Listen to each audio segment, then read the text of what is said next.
When it comes to some of the most underrated wingmen of the last 15 years, Gordon Hayward is one of the many players that you've probably forgotten.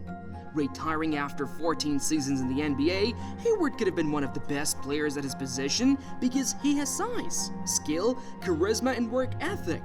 But things didn't pan out for him, especially after a career-altering injury.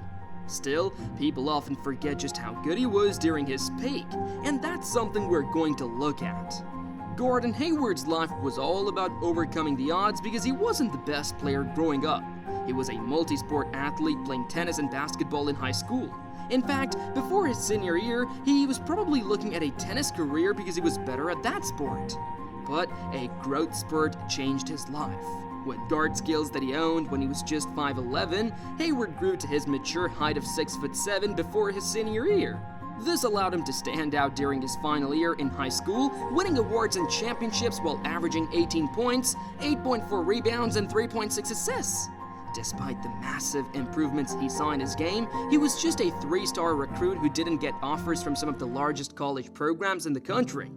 He decided to accept Butler University's offer, allowing him to play in the NCAA for a mid-major program that didn't have the history of success that some of the other teams had. Fortunately, he was playing for the young head coach Brad Stevens, a coaching prodigy who helped Butler overcome the odds. For a struggling team, Butler reached the 2010 National Championship game, becoming the darling of the country before losing to Duke. He nearly made a heave that would have given Butler the championship, but Hayward's solid performance that season allowed him to gain the attention of many NBA teams, despite his status as an unranked prospect entering college. He didn't stay with Butler long enough to have another shot at the title because he knew that his ultimate destination was the NBA. Hayward joined the 2010 NBA draft where he got selected 9th overall by the Utah Jazz. At that time, the consensus about him was that he was a solid wing who could make shots from the perimeter and stretch the floor. The star potential wasn't there, but the Jazz hoped that he could become a capable starter in the future, especially with his ability to create perimeter shots. As a 20-year-old rookie, he had solid moments with the Jazz, playing off the bench during an era ruled by Deron Williams, Al Jefferson, and Paul Millsap.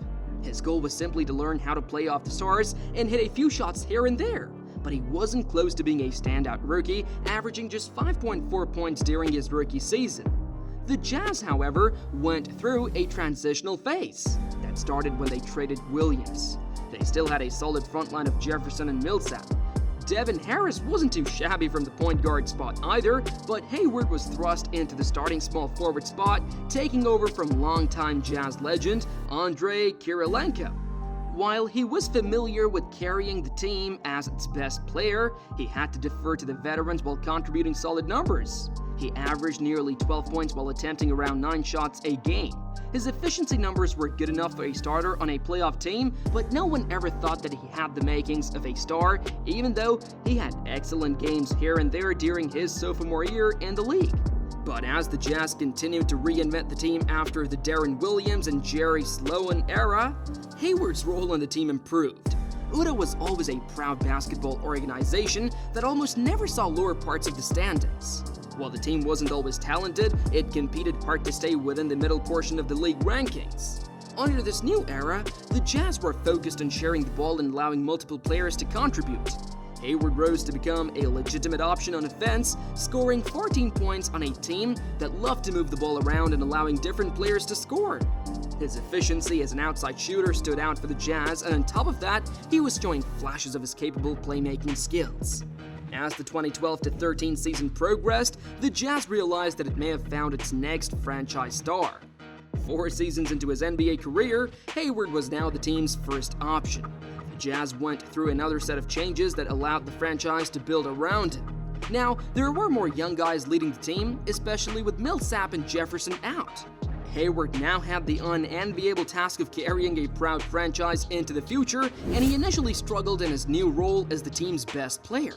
His numbers were good enough. During the 2013-14 season, he averaged 16.2 points, 5.1 rebounds, and 5.2 assists.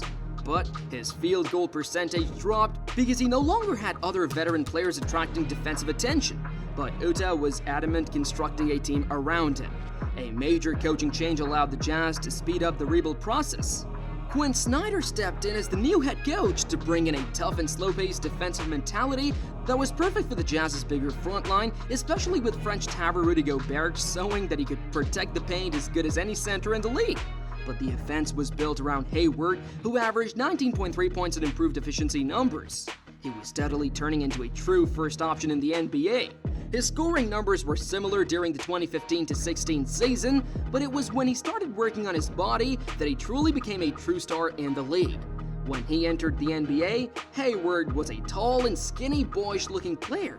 He always had a good shooting touch, allowing him to hit mid-range jumpers and three-pointers, but he struggled against physical defense and could not finish well inside the paint.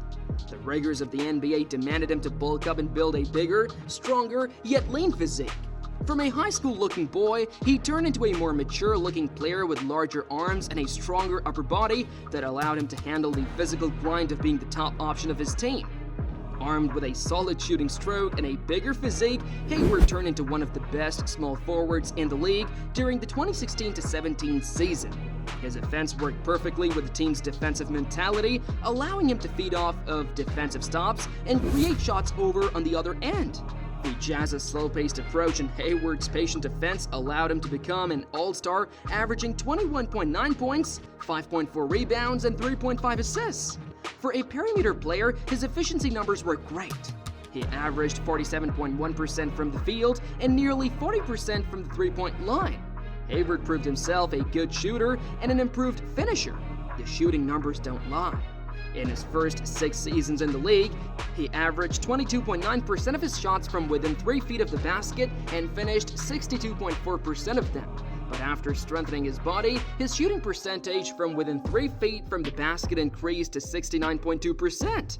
He was now getting to the paint better and also improved his ability to finish through contact. Gordon Hayward was an all-star and the first and only time in his career, and he was deserving of that accolade after leading the Utah Jazz to a 51-win season. He was better during the 2017 playoffs, averaging 24.1 points while draining 41.2% of his three-pointers. But Utah lost in the second round to an overpowered Golden State Warriors. But after the 2016-17 season, Hayward decided to leave Utah.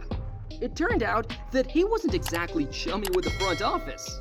In 2014, the team didn't give him a contract extension outright, but simply matched whatever offer he saw from another team.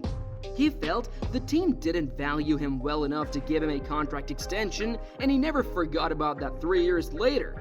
In 2017, he left the Jazz as a free agent to join the Boston Celtics. Part of his decision for choosing Boston was Brad Stevens, who moved from the collegiate ranks to the NBA. Reuniting with the same head coach who believed in him in college was too much for him to turn down. He signed with the Celtics to a reported 4-year, $128 million contract. Hayward joined a Celtics team that had talent. On top of acquiring Kyrie Irving in an off-season trade, this team had young talents like Jaylen Brown and Jason Tatum, who you may be familiar with as the duo who eventually led the franchise to the 2024 NBA championship. But as the veteran wingman, Hayward had seniority over Brown and Tatum. He was supposed to step into the role of the team's secondary option behind Ole Irving. Things didn't start out well for him. Hayward suffered a fractured tibia and dislocated ankle in his left leg less than 6 minutes into the Celtics' regular season opener against the Cleveland Cavaliers. He landed awkwardly on the hardwood after an attempted alley-oop off a pass from Kyrie Irving, causing his leg to collapse underneath his weight. He was just 27 years old, well in his prime years. But this injury changed his career as he never became truly whole again. In Hayward's absence, the Celtics managed to grit their way to the Eastern Conference Finals, relying on the young duo of Brown and Tatum. While Irving was still the team's first option, it was starting to become clear that Hayward was losing his place with the Celtics, considering that Brown and Tatum were now the team's future at the wing spot. Hayward did indeed return from his injury during the 2018-19 season, but he was playing off the bench while contributing less than stellar numbers. The team, however, wanted to ease him into his return instead of forcing things from the get-go. He averaged 11.5 points for the team that season as the Celtics lost in the second round. A year later, the team had firmly decided on building around Tatum and Brown, especially after Irving's unceremonious departure from the Celtics. But while Hayward had returned to full health, he lost his place in the rotation, often playing power forward to stretch the floor. Still, he was incredibly solid. He averaged 17.5 points, 6.7 rebounds, and 4.1 assists while averaging 50% from the field. However, his injury in the playoffs didn't help the Celtics at all. Boston nearly made the NBA Finals and realized that this team could get far with or without Hayward. In 2020, Hayward signed a 4-year, $120 million deal in a sign-and-trade agreement that sent him to the Charlotte Hornets, who needed a veteran presence from the wing spot. The trade was a beneficial transaction, allowing the Celtics to focus completely on their star wing duo and giving Hayward a chance to restart his career elsewhere. Though he was never completely healthy, missing a lot of games due to injuries, Hayward looked like the all-star of old, averaging solid numbers on a team that didn't exactly have an identity. He played alongside well-rising point guard LaMelo Ball, although it was becoming clear that he would never be a true franchise star ever again. Nevertheless, he averaged 19.6 points, 5.9 rebounds, and 4.1 assists for the Hornets. But he appeared in just 44 games because of his injuries. A season later, it had become clear that he was never going to be one of the first options ever again. As the Hornets continued to struggle through the East, Hayward was playing well enough, but not up to the level of an important on a playoff contender. He could score and shoot, but he struggled with his consistency and defensive abilities. The trend continued throughout the next 3 seasons, as age didn't help him at all. By the middle of the 2023-24 season, the Charlotte Hornets finally pulled the plug on its roster, making a series of trades that allowed the team to restart and build around the often-injured LaMelo Ball. Hayward got sent to the OKC Thunder, even though he averaged 14.5 points in 25 games for that team. His injury history and inability to stay healthy made it hard for the Hornets to keep him around. The Thunder, however, sparingly played Hayward and were seemingly more interested on his expiring contract. He appeared in 26 games for OKC, averaging just 5.3 points on a team that focused more on its young and improving roster. While OKC finished first in the West, Hayward's contributions were minimal at best. He appeared in only 6 games during the 2024 playoffs, scoring 0 points. All the signs were there for the 34-year-old Gordon Hayward. While he had a style that was more about skill and shooting than his physical abilities, his body could no longer handle the grind. He decided that he needed to shift his focus on his family and the next chapter of his life instead of playing another grueling NBA season that his body had been struggling to keep up with. As such, he retired from the game in August 2024. He had a short-lived All-Star career that allowed him to make some noise in the NBA even for only a while. But it was more than enough for him to secure hundreds of millions of dollars as an NBA player, setting himself and his family up for a better future. And you can't even call him a disappointment because he entered the league with minimal expectations as a player no one saw could become a star, even for just a single season. Still, there are many what-if stories about Hayward's career. Had he stayed with the Jazz, the team could have been a championship contender, especially with him, Rudy Gobert, and Donovan Mitchell teaming up together. During his stay with Celtics, he could have also been something special had he been completely healthy. Many people would argue that he would have held back the growths of Tatum and Brown, but there is no arguing against the fact that his talent would have turned the team into a terrific championship contender. In that sense, Hayward's legacy is built on many what-ifs. But this legacy doesn't change the fact that he beat the odds, worked hard to become a star, and secured his future after 14 seasons with the NBA as one of the most underrated wings of his generation.